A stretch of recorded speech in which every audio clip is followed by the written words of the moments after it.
I'm making ravioli, seafood ravioli.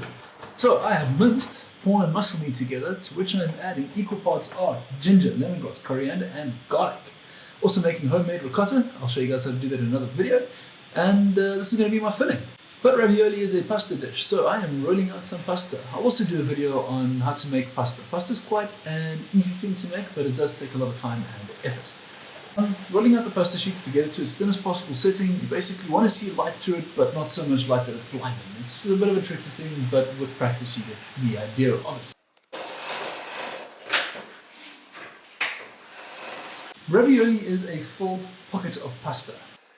But cutting the ravioli into squares and then filling the squares and sealing the squares is the gist of it. That is ravioli in a nutshell. Once you've got your squares sort of evenly sized, you want to put your filling in it, and then you want to seal it with water. The water acts kind of like a glue. As you can see over here, we are busy filling the pocket and sticking it together. You want to seal it all the way around and also try and keep as much air out of it as possible, because air expands in the boiling process.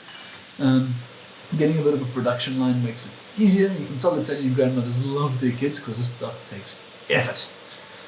Once you've got the pasta filled and you've got your pockets filled and you've got all of them together, you're going to boil them. Boil them for about 2 minutes. It doesn't take long with fresh pasta.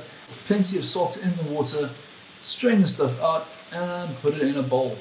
I've garnished this with burnt sage, butter and garlic. It looks quite good. I can tell you the taste was amazing.